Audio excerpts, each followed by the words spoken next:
So friends, આજે અમે નીકળી રહ્યા છે બંને ફેમિલી નર્મદા માતાની પરિક્રમા કરવા માટે. અહીંયા મારા પપ્પાના ફ્રેન્ડ છે, એમના હસબન્ડ ને એમના સન છે. અહીંયા મમ્મી પણ છે. અહીંયા બીજા મારા આંટી છે, મારા પપ્પા છે. ફ્લેશ લાઇટ નથી ચાલતી એટલે અમારો ફેસ નહીં દેખાય બિકોઝ મારા ફોનના ફ્લેશ લાઇટમાં ક્રેક આવી ગઈ છે. એટલે અમે બંને પહોંચી ગયા છે. અમે બંને ફેમિલી પહોંચી ગયા છે. અહીંયા તિલકવાડાથી અમે સ્ટાર્ટ કરી છે અમારી નર્મદા પરિક્રમા. બીજા બધા પહેલી વાર આવી રહ્યા છે. હું ને મમ્મી સેકન્ડ ટાઈમ આવી રહ્યા છે અને બધાનું એક્સાઇટમેન્ટ બહુ જ જોરદાર છે. જ્યાં જ્યાં મંદિરો આવે છે ત્યાં અમે વચ્ચે દર્શન કરતા જઈએ છીએ. બધા મંદિરો બતાવીશ તો વ્લોગ બહુ જ લાંબો થઈ જશે, એટલે થોડી ક્લિપ્સ બધી એડ કરી છે જ્યાં જ્યાં લાગ્યું. આ તિલકવાડાનું સ્ટાર્ટિંગ મંદિર છે. અહીંયાથી અમે પરિક્રમા ચાલુ કરી હતી. ઓલમોસ્ટ તમે તિલકવાડા કે રામપુરાથી કરો, બંને સેમ જ થાય છે. આ એક બ્રિજ છે જે રામપુરાથી આ સાઈડ તિલકવાડા સાઈડ આવવાનો હોય છે. એટલે અમે આ વખતે કરી હતી તિલકવાડાથી. લાસ્ટમાં બન્યા રહેજો અમારી હાલત જોવા માટે. તો બિકોઝ આ બહુ ટફ હતું અમારા માટે, કેમ કે તિલકવાડાથી જે આ મંદિર છે એના દાદર બહુ જ એટલે બહુ જ ટફ લાગ્યા અમને. અમે લાસ્ટ ટાઈમ કરી હતી રામપુરાથી, તો અમને થોડુંક અઘરું લાગ્યું હતું, પણ આટલું બધું બી નહીં જે અમને આ પરિક્રમા કરવાથી લાગ્યું.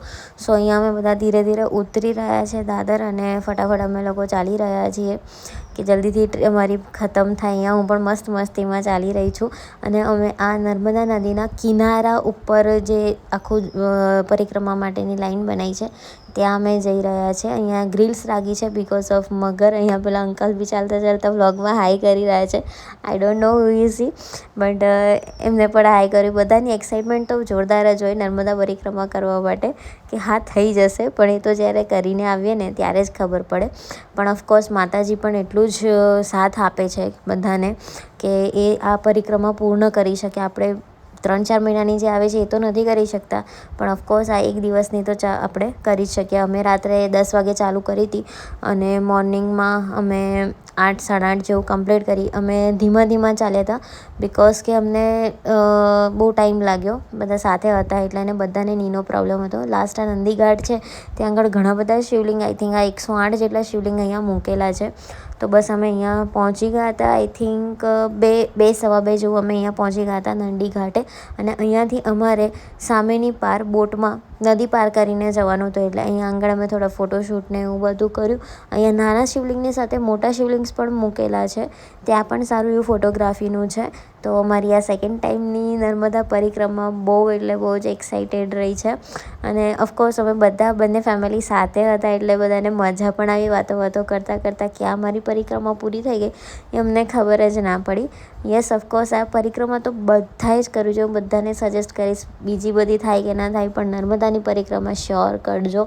કે એક આમ કહેવાય ને સુખ મળે છે, સ્પિરિચ્યુઅલ વાઇબ મળે છે, પોતાને શાંતિ મળે છે.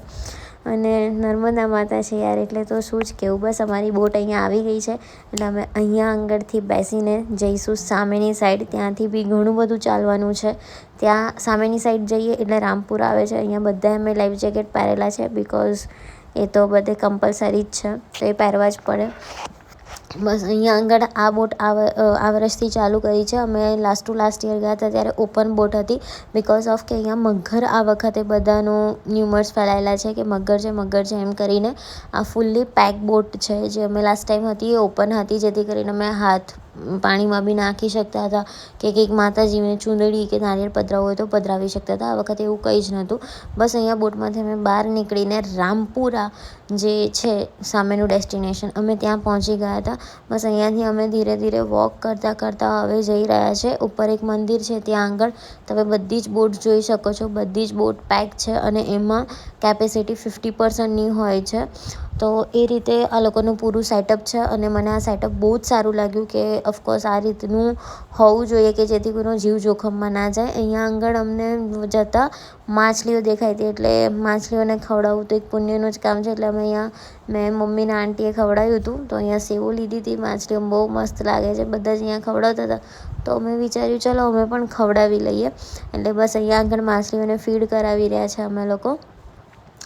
માછલીને ફીડ કરાયા પછી અમે આગળ ચાલતા ગયા છીએ.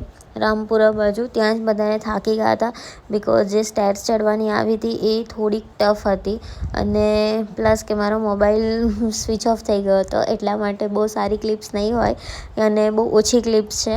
બસ અહીંયાથી નીકળી ગયા અને મોર્નિંગ વ્યૂ તમે જોઈ શકો છો. અમે ફરી વખત આવી ગયા છે નર્મદા નદીના કિનારે આખું ફરીને. જે મેં બ્રિજ પહેલાં સ્ટાર્ટિંગમાં બતાવ્યો તો એ બ્રિજ અમે અહીંયાથી હવે ક્રોસ કરીશું અને ઉગતો સૂરજ જોવાની જે મજા છે ને, અને એ બી નદીના કિનારે, એવી મજા ક્યાંય જોવા ના મળે. બસ તો પછી અમે અહીંયા લાસ્ટ અમારું મંદિર હતું ત્યાંથી અમે નીચે ઉતરીને હવે નર્મદા નદીના કિનારે જઈને આખો એ બ્રિજ ક્રોસ કરી ફરી પાછા અમે તિલકવાડા જઈશું જ્યાંથી અમે સ્ટાર્ટ કરી હતી. ત્યાં જ અમારે એન્ડ કરવી પડે ને તમે ઉગતો સૂરજ જોઈ શકો છો કે સુરત દાદા કેટલા મસ્ત લાગી રહ્યા છે. બસ તો આ વ્યૂને એન્જોય કરતાં કરતાં અમે લોકો ચાલી નીકળ્યા હતા. એ હજી અમારું 3 થી 4 કિલોમીટર હતું જે કાપવાનું હતું.